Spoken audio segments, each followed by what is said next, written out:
in the unright. Feel the rush, we own the night. In the ring, we clash and fight. NXT is dynamite. Sense the top, we tell no lies. Every move a new surprise. Bruises blackened under skies. Warriors with hungry eyes. NXT, time with no mercy. Hear the fans talk. Sweat and blood, we never stop. Drum and bass, the heartbeat drop. Steel cage shadows looming large. Bodies flying, combat charge. Champions belt, it feels so close. Breaking limits, pushing those. Hear the echoes, crowds run scream. In this ring, we live the dream. Grimy beats, a ruthless team. Reality tougher than it seems. Master Avenger, hero falls. Rising up through battle's calls. Take the hit and risk it all. NXT, we stand tall.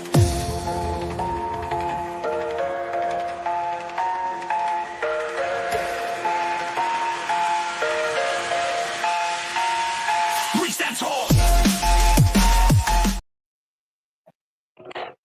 Welcome to another episode of NXT.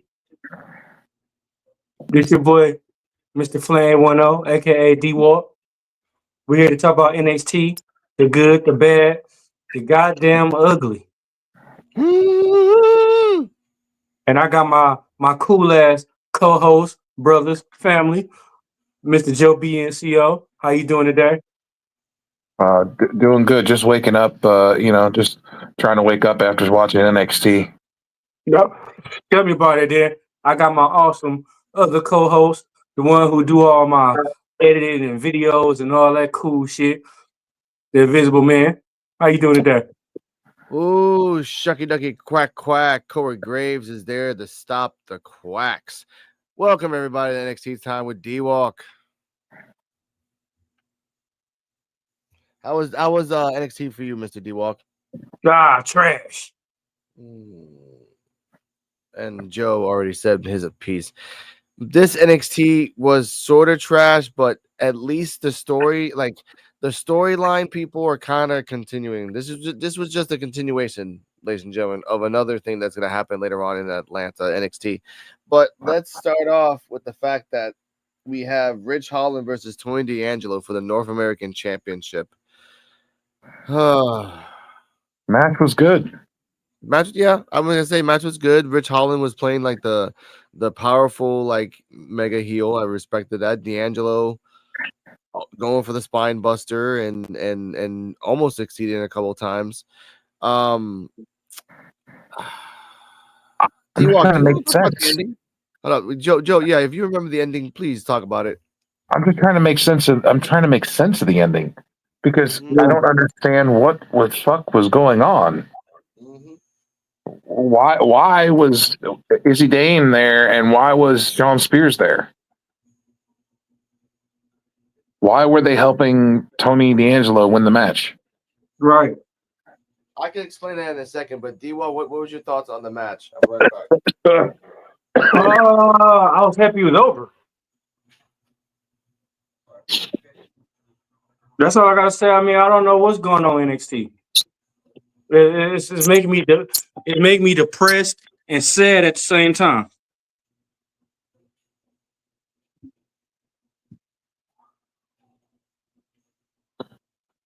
I don't know, D-Walk. I feel like NXT. I feel like they do the right thing when it comes to moving titles and stuff around, but then after that, they're lost. They don't know what the fuck to do. Okay. Now, sorry for that. I had to come back for this. The reason for two things happening: Shawn Spears coming out and Izzy Dane giving the boot to Ridge Holland and saying that now we're even. Okay, that part I can't really explain, but I'll try to like fill the gaps. First part I can.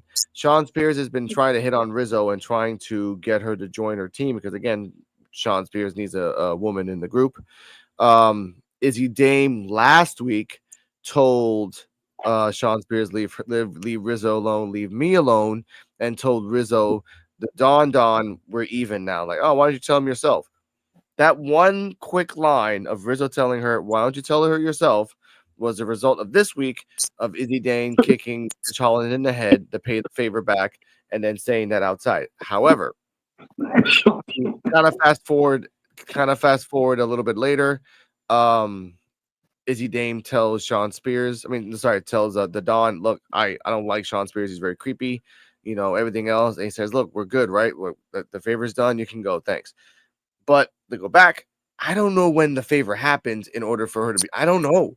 I'm sorry, ladies and gentlemen. Like, I don't like. I thought Joe, the historian, would remember this, but I don't remember Izzy Dame ever doing something, or like the Don doing something for Izzy Dame ever.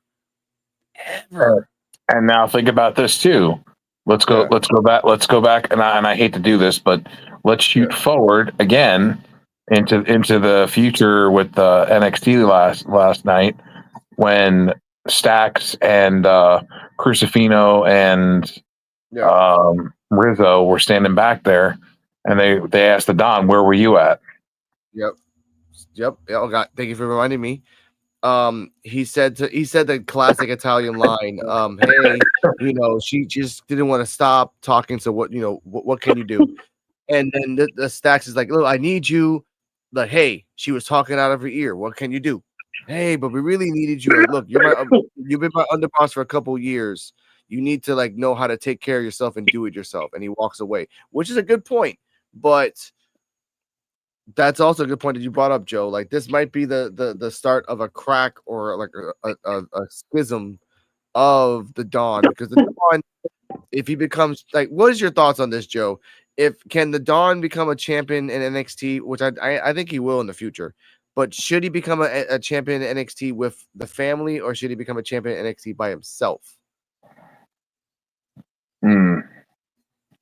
I personally would rather see him do it with the family, because that would make sense. Yes. Doing it by himself is fine, but at the same time, that's not how the character is working. Yeah. Yes. His character needs the extra oomph, the extra assistance. Now, but what about in a year? Because I kind of predict that the person who won the championship match last night, we'll get to that later, is going to hold it for a good year. That word. Because it needs to be held in high regard. You got whoever has to be the boss of NXT, not like the final boss of NXT, but just the boss. Yeah. But with this, Oba might hold it even longer than that. Yes, I kind of think so, but there's something that I told the Invisible Woman, and she got a little like, what? I'm like, yeah, it might happen in case of emergency, you pull the lever. But anyway, to continue on this discussion real quick, the Izzy Dame thing, I think it's a ploy, because I said they're gonna schism. I think they're gonna do that. The family's gonna break up. Rizzo's gonna go with Shawn Spears, or they do a swerve, and Izzy Dame did this to make a schism of the family, so Izzy Dame would go with Shawn Spears. Maybe because they give me too much, or maybe she's pulling the Don in with them. But that's like, either way, Mr. D-Walk rating of the match. D. It was a good match. Let me see. There. Okay. Look,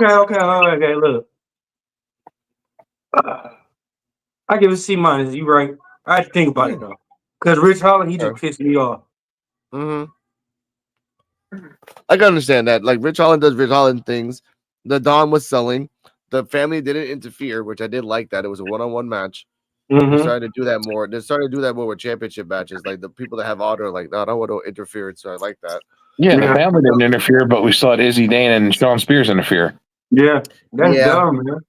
I'm tired of seeing that. Yeah, I'm sorry to see Shawn Spears, but either we'll talk about the tag team with Shawn Spears later on, because they are something. Joe BNCO rating?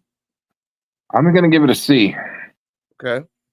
Interference kind of hurt the match, and I feel like it lacked direction in me. Okay, I give it a C as well. Like, without understanding a throwaway line from last week, people would be like, "What the fuck happened?" But in honesty, it was a throwaway line that I picked up, but others wouldn't. Casual fan, like even the Invisible Woman's like, why is Izzy Dane coming out of nowhere? Why is she saying that the favor is even? I'm like, what the hell? So I understand that. Okay, backstage, which I actually like this backstage segment because it's kind of funny. Let me see if I can get over here. Ooh, not this one. Sorry about that. Where are you, Mr. Man? Either way, backstage. Here it is. I got my cat on weird things. Dion Lennox is talking to two people. I don't know who those two people are. One was in a hoodie and one was a white guy under Nathan Frazier locker. Wesley and I don't want to call them the tag team because they're just bodyguards. The bodyguards pop up and they tell Dion Lennox, look, you know, you think you like, I heard what Oba said to you, but like someone that has potential, someone who actually had it. I'm like, yeah, you had it, but you lost it. Like, how about you and me fight? They get it. They said, sure. Trick Williams comes in and Wes Lee says, oh, look at that, from the penthouse to the outhouse. There's Trick Williams, former champion. And I had to go back and casual Invisible Woman saw this too. And I went back 3 times because I love the facial expressions of Trick Williams. He gets in there. He has the expression of like, why are you saying my name? He has the expression of like, this motherfucker saying my name. And then he just turns around and slaps Wesley so hard that he actually, I went back. He spun around. He actually spun around in the background and grabbed all the hangers and they all fell. I like prop comedy, ladies and gentlemen. Then what I tried to explain to Invisible Woman is like one of the bodyguards was looking at Trick Williams about to do something, and he looked at him like, motherfucker, do something. Please do something. Please do something. He walked away. So D-Walk, what are your thoughts on that? Man, that shit was hilarious. How Trick had his back turned and he did like a fucking whole 360 and punched the shit out of him. Next thing you know, he in the background. That shit was hilarious. I get that shit at A+. I mean, like, I ain't even gonna lie. The comments, what they was talking about, how they was carrying the conversation, the fucking knockout, man, that shit was hilarious.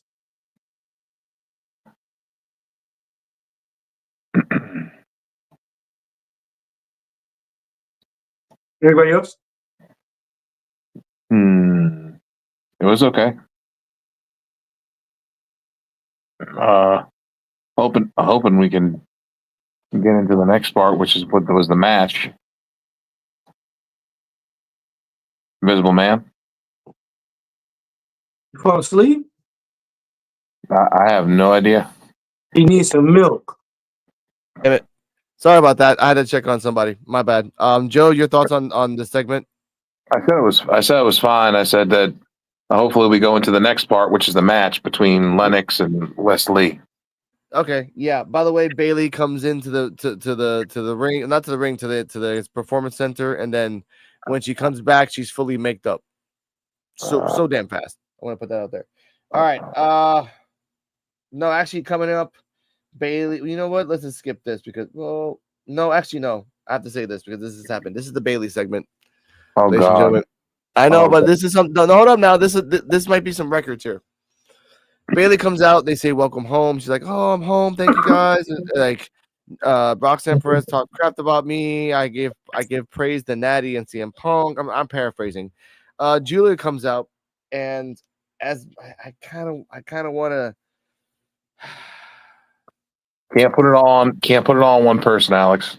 No. I know her English is bad. I'm not crapping on her for that. Like, it's just that she was starting a sentence and then at one point she lost or she forgot the 2 words that was supposed to go in between that sentence.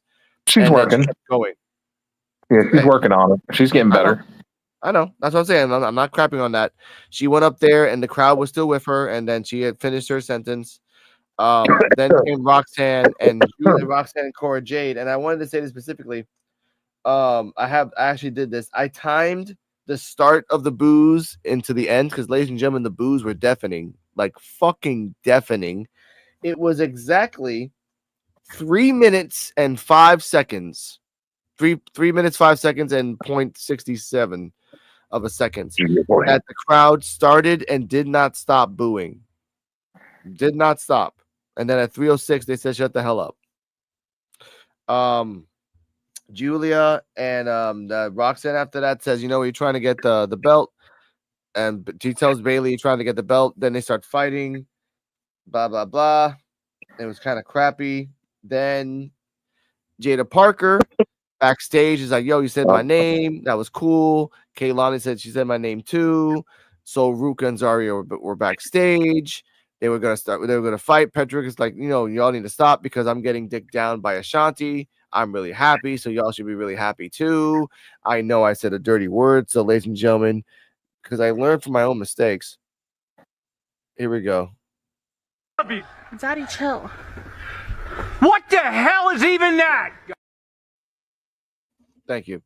Then we get we get a match for later for Petrovic and Jada Parker. Next up, Dion Lennox versus Wesley.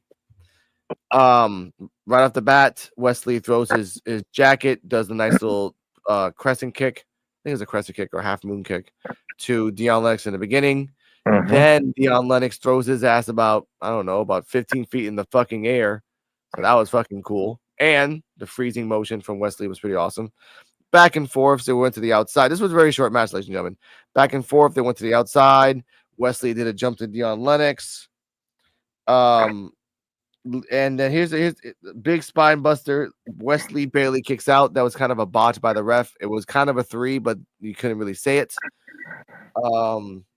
West with a series of kicks, back kick, and then a crescent kick for the 1, 2, 3.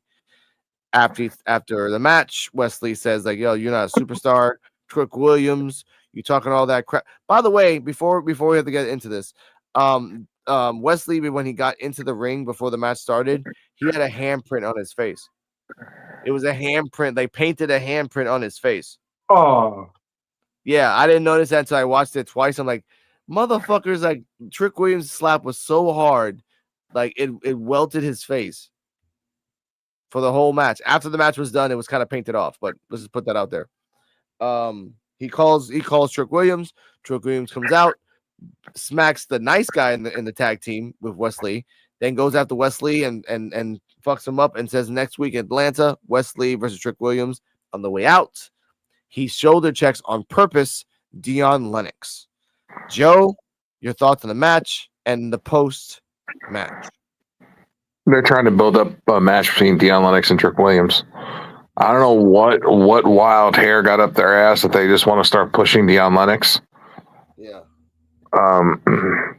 But like I've told D-Walk, Dion Lennox is a big guy. He's 250 pounds. He's like 6'2". He's what Javon Evans should look like. If done properly. Because Javon Evans is 6'2" and 180 pounds. Or 175, something like that. Yeah. With proper weight, Dion Lennox is what Javon should look like. Yeah. True. And I also showed D-Walk a picture of because he didn't believe the weight. And I showed a picture of it, Dion Lennox standing on the stage with Shawn Michaels to show him how big he is. Oh my god, that sucks. Damn. He's huge. He's like double Shawn Michaels size, like width. Yeah. Damn. By the way, ladies and gentlemen, D-Walk, Wednesdays 9:30. Hit that like, subscribe, comment, share. On the road to 100, he has 69 subscribers. Please, one more to make him happy. 70 gets him sober. 71 gets him drunk. Anyway, keep going, Joe. So yeah, I just feel like they're trying to get another. They're trying to fill the void and make another Trick Williams. Yeah, because they're going to move Trick Williams to the main roster. Yeah, we have news on people that was supposed to debut, but they got canceled. I.e., Alexa Bliss. We'll talk about that on Saturday. Yeah, Alexa Bliss got I don't know what's going on with that. I heard something about contract negotiations. Oh God, that's what last I heard. We'll get to that, ladies and gentlemen. D-Walk, your thoughts on the match and post. I don't know. It was different.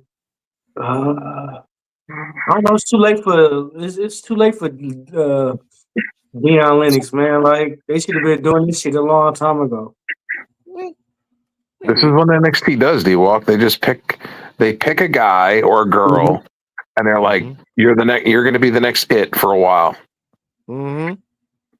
This is how they do it. Yeah. Most of the time we seen him, he lost matches, or he wasn't even on TV. Now all of a sudden y'all gonna build him up. Y'all shouldn't even never showed us. They shouldn't even never showed us him if they was gonna do him right. To me, it kind of hurt the image.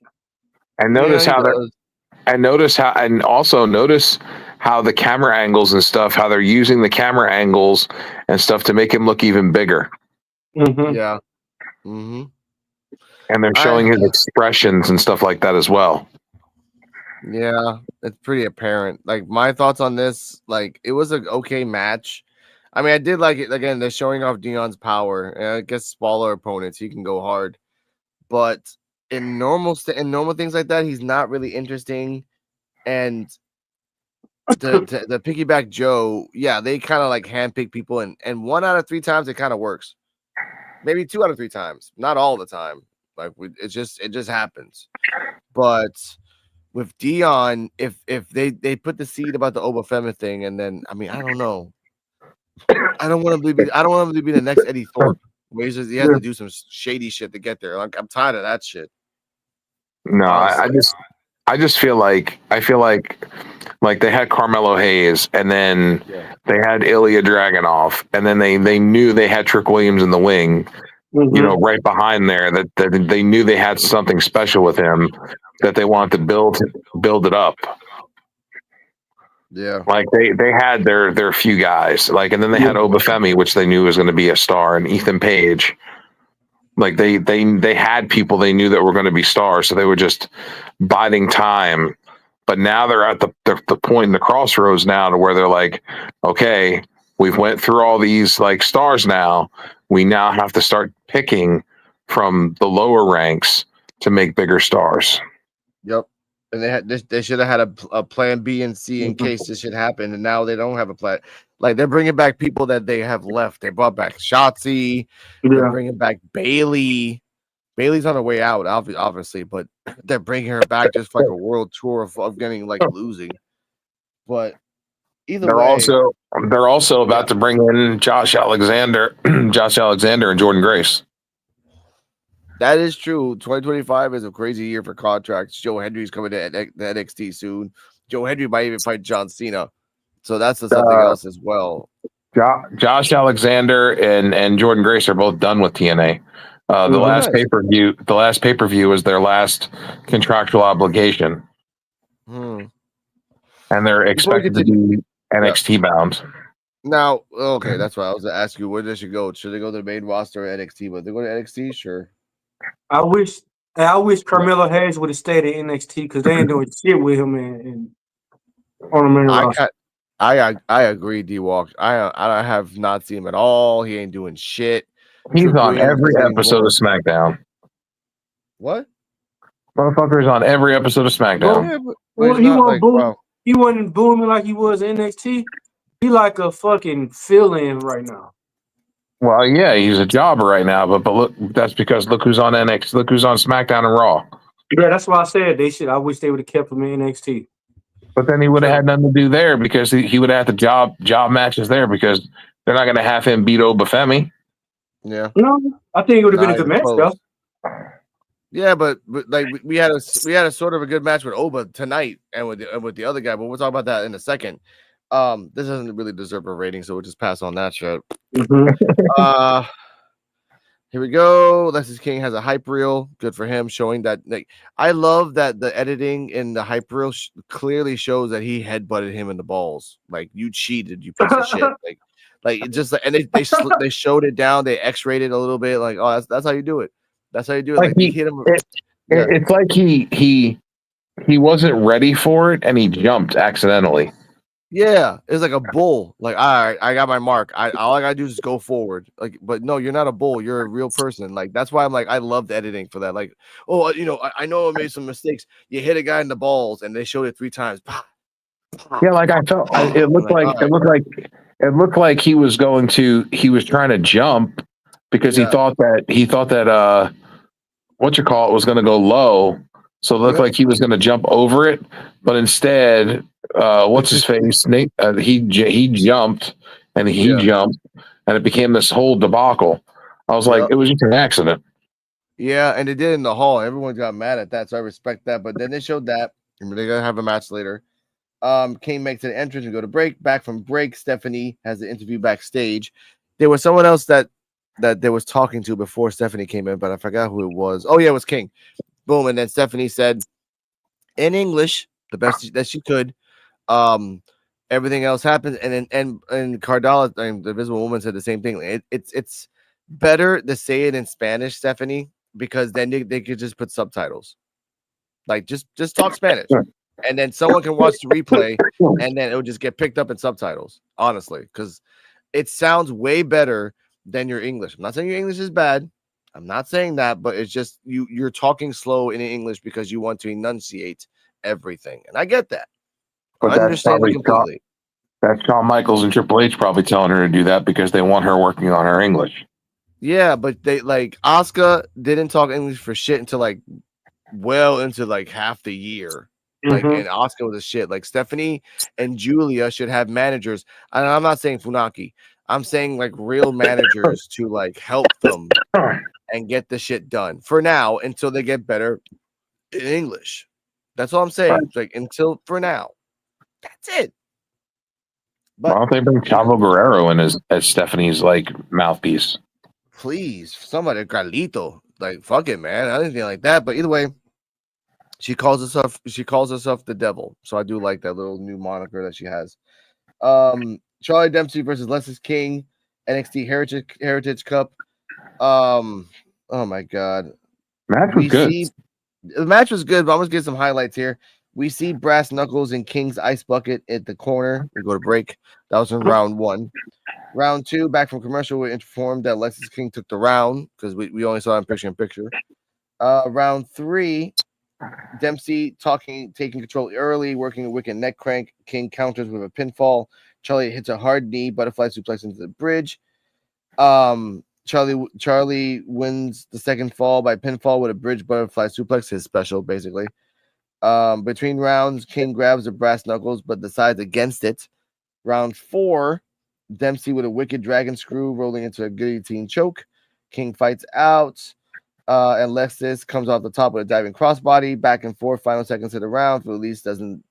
Oh, and then the ref gets distracted, and out of nowhere, Lexis King low blows Charlie Dempsey and wins with the third and final fall by pinfall with a low blow and the coronation, winning 2-1 and retaining the NXT Heritage Cup. Joe, thoughts on the match and the wishy-washy tactics of Lexis King?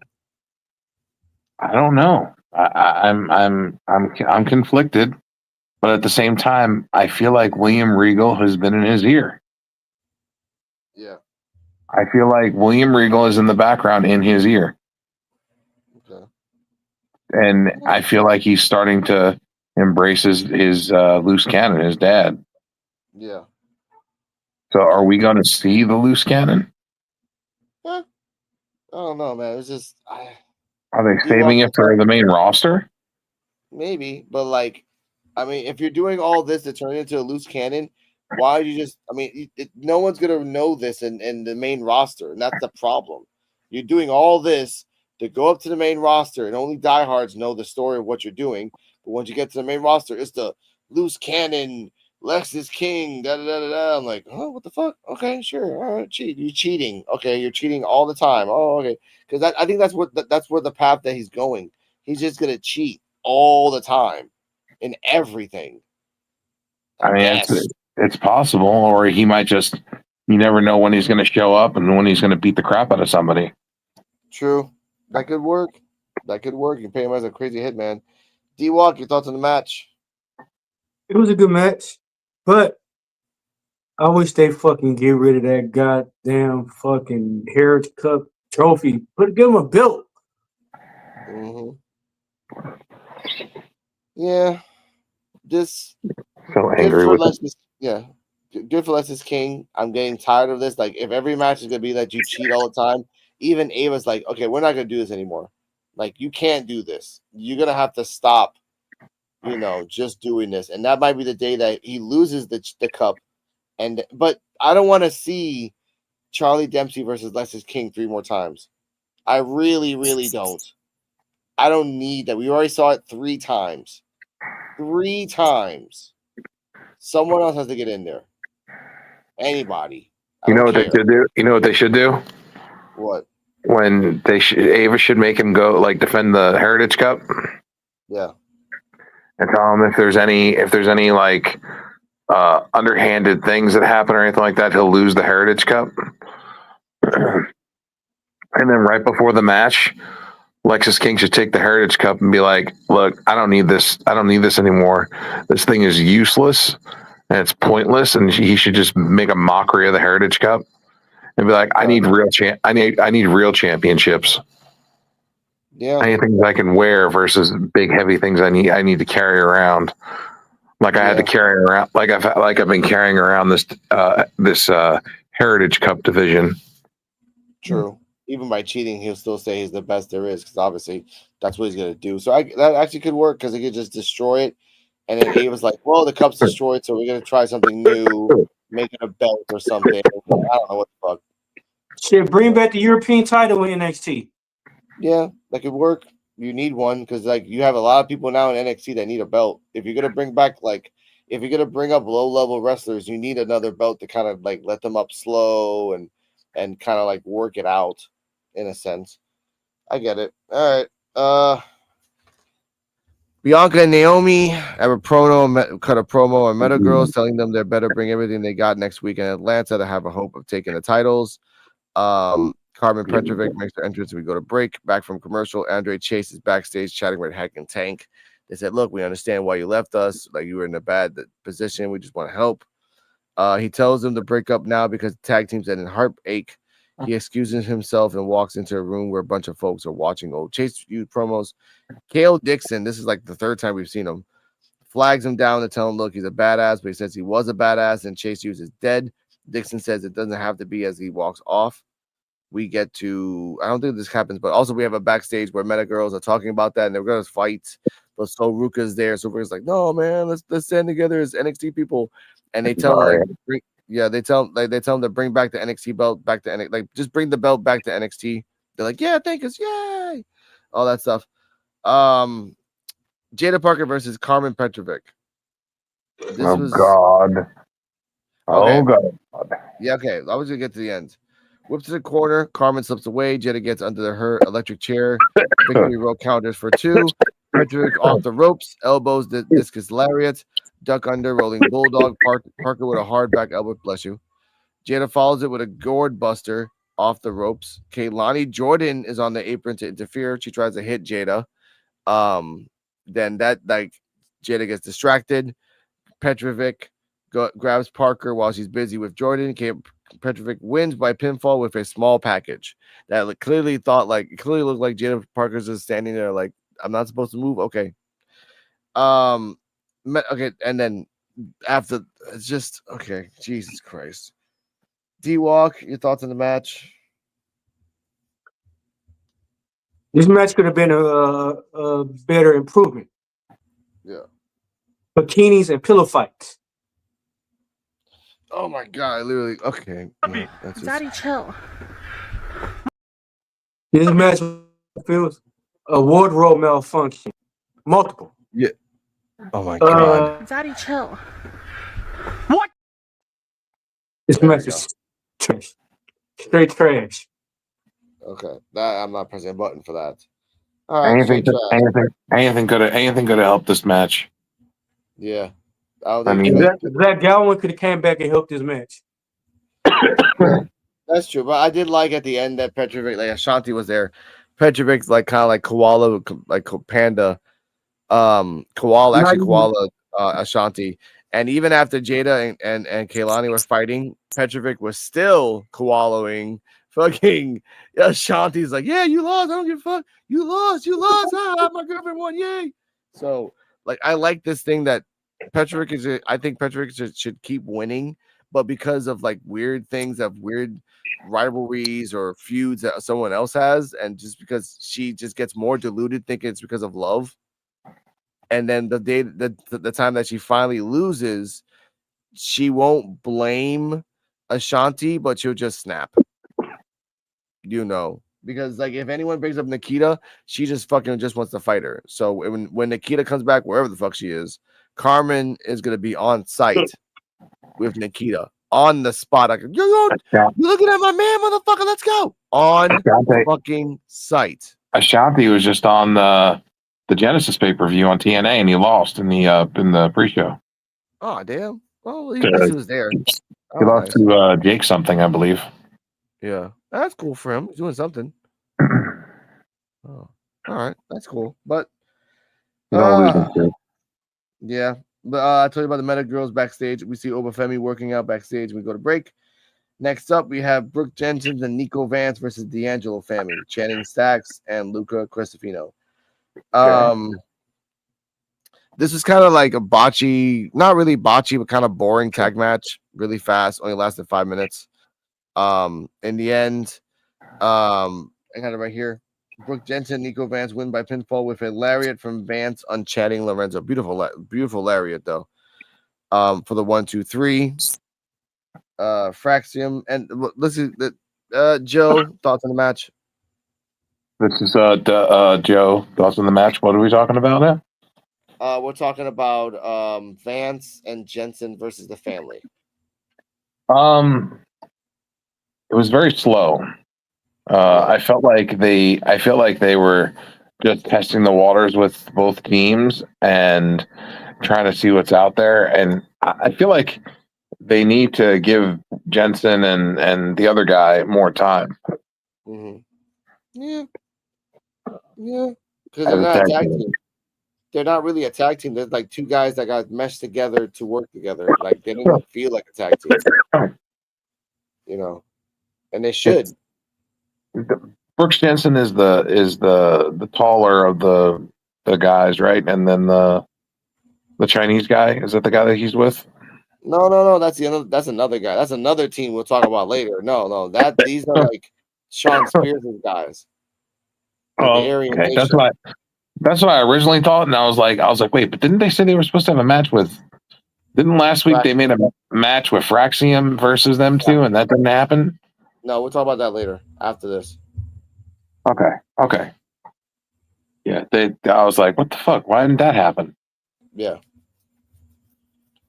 But yeah, those people. It was Jensen. Like Jensen, like is the crazy Raven wannabe, and Vance is the new guy that we haven't seen him wrestle till now.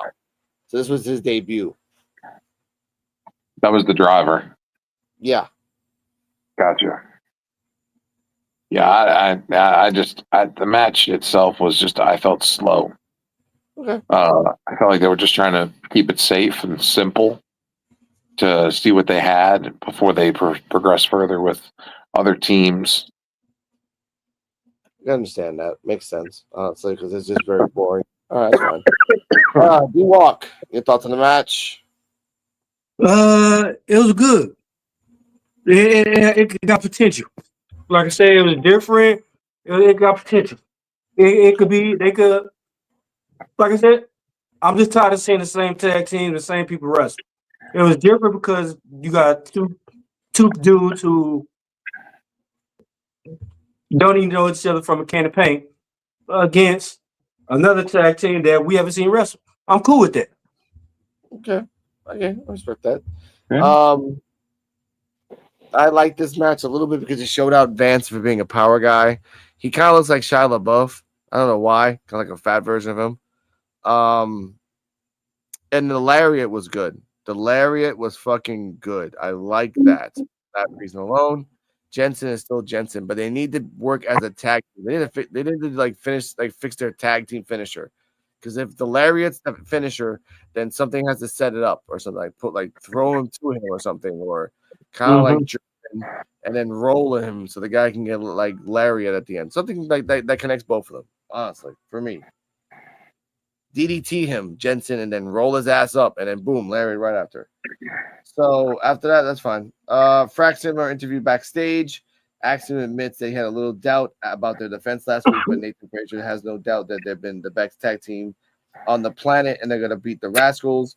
Josh Briggs and Yoshiki Inamura roll up, upset that they're dodging them. And Frazier, and then before, Inamura says, are you trying to touch us? It's like, no, like you guys will like who you guys like I understand you guys want to fight us, but you haven't fought anybody. Like who are you guys gonna beat? Roll up OTM roll up, and then they start fighting, and then ask him for to get the fuck away. And then we go to break back from commercial. Izzy Dame is chatting with Tony D'Angelo before the family excuses himself to go chat with the family. They're mad that he didn't come out and help him against Brooke Jensen and Nico Vance. And the Don says Stacks has been under boss for 2 years. He should have figured it out. We get a video package for All Eagle Ethan Page, and he explains that he likes violence. And Javon comes in the back and talks to Ava. He wants to fight Ava, but he wants to fight, but Ava says that in no condition. Cedric Alexander will take your place next week. After that, A-Town and the other one comes in. They're going to Atlanta. They're going to have the Grayson Waller effect with the winner of the match tonight at the main event. So there's that. Oba Femi show walking backstage, and he runs into Trick Williams, and they stare at glance before we go to break. All that being said, what's your thoughts, D-Walk, before we get to the main event? That's how I feel. Okay, I get that. Joe? I'm like the whole thing with Javon Evans. You're not even trying, man. And you're like, oh, I'm going to kick his ass with my jaw broken, wired shut. Not smart. I know. No. And then now you're putting fucking Cedric in there against Ethan. Ethan's going to fucking destroy him again. He's going to fucking put him. He's going to put him out. He's going to break his leg or do something stupid. He's going to destroy him. Mm-hmm. It just Javon Evans thing is not working because he's going to lose all his friends and whatever. And he's too small. He is too small. I know. I believe you. The Izzy Dame thing with Tony D'Angelo, like I said, I think it's going to connect. We talked about this earlier, but I think it's going to connect something that either Izzy joins Sean Spears' group or Rizzo, either or. So I like that. And we get now to the main event. And he remind me of a fucking updated cheeseburger. The biggest problem with that is with Javon is the fact that like 60 to 70% of the women's roster is bigger than he is. Yeah. Some of them are. Kaylani's not. But we get to Obafemi. Jada. Lola. Nikita. They all got, if you take away the asses, then they're about the same height. Not weight though, but I get that. Badonkadonks. Yeah. Speaking of badonkadonks, Obafemi versus Eddie Thorpe. Here we go. This is murder. Now, in the first half of the match, Eddie Thorpe was dominating Obafemi, which is weird. In the back half, he was doing a lot of elbows, a lot of hard punches. I actually like that. But this is Obafemi. Fall from grace for the 1, 2, 3. We're not going to describe this. D-Walk, your thoughts on the match? Dumb the fact about Obafemi had to wrestle Tatanka 2.0. Dumb as fuck the fact about it that how the fuck you get another rematch to the title before Trick Williams or anybody else. Number 3, they need to do something with Eddie Thorpe. Mm-hmm. Make him a tag team. Make him a tag team. Some shit. Keep him away from the NXT title. They need to send Eddie Thorpe out to the reservation somewhere is where they need to do. Hold up. Gotta press it. Here we go. I gotta press it. Yeah, I have a lot of questions. Number 1, how dare you? Hey, I'm supposed to be on button immunity. What is up with that? Yeah, but that was a reservation joke. I gotta give respect to the reservation people that might watch us, who might like, comment, subscribe, and share. We love you. I didn't make a casino joke. Yeah. Could have said he could have went and worked for the casino somewhere. True. You already got one. I'm not doing it again. But I want to say this match was very showing of Eddie Thorpe. He did a lot of good moves. I give him that. But it was just showing. He was showing out. The elbow was really good. He was the elbow on the top rope was really good. A couple of good snaps, duplexes, like basic moves. I'm not saying again on basic moves he was doing good. Ultimately, like freaking Oba is a monster, and he just destroyed him, which is something that the champion should always do. Yeah, you gave a guy a little bit of hope in the first half, but in the last half, he's just waiting for you to make a mistake, and then he's gonna power bomb you to hell, which I did like that, honestly. But this should be done. Yes. Eddie Thorpe showed me exactly why he does not belong in the world title picture. Nope. Okay. That's what he but showed me. Yeah, but they got a hard on for him. So like, where will he go next? The Heritage Cup. The Heritage Cup. Whatever the bottom of the barrel is. The Heritage Cup is the bottom of the barrel. Catering on SmackDown. No, not yet. Not yet. They're gonna keep him there for a year. He's gonna win a belt. How about doing valet? That'll work. Have him parking cars. That'll work. Oh my god! But I will say this. Hey, yeah, I did hear it was as good as Indian restaurant.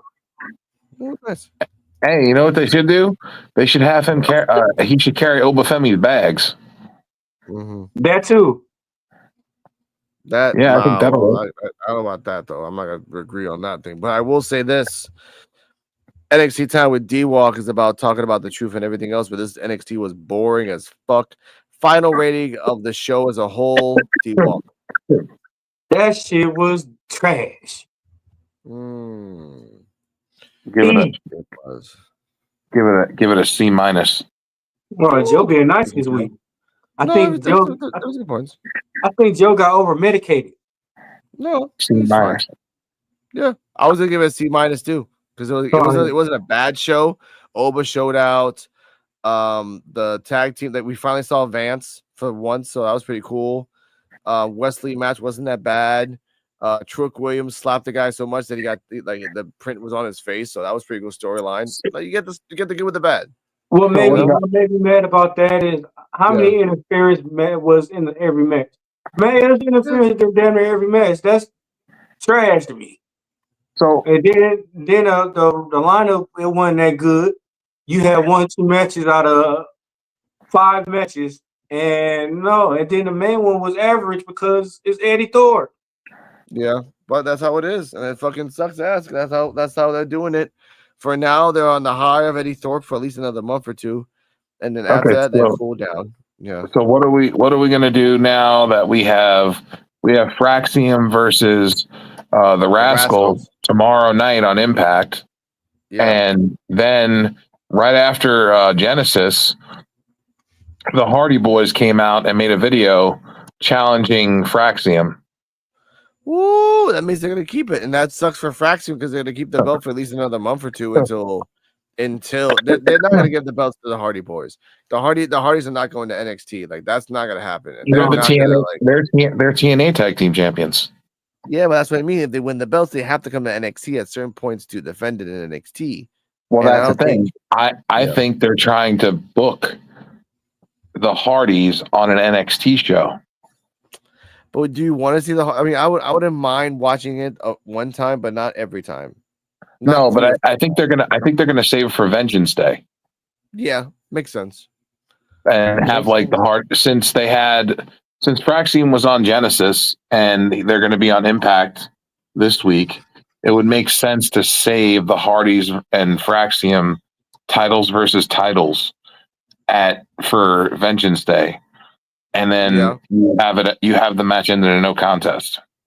Yeah, which saves both of them. Had a good match. You showed out. Fraxium can carry anybody. We already seen that in every match they're in. So with that, I give this a C minus. Joe gave it a C minus, and Mr. D-Walk called it trash. So we'll just say D, which is fine. NXT Time with D-Walk, Wednesdays 9:30. This was a very short episode because it was a very crappy episode. We don't talk for 2 hours. Trash. Well, that's why we're bringing up TNA too, because of the crossover.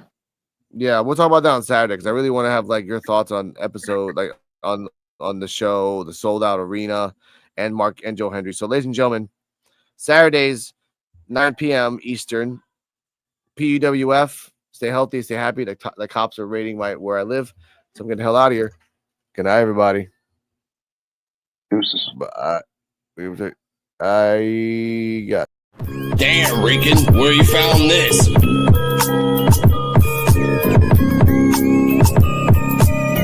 PUWF exclusive.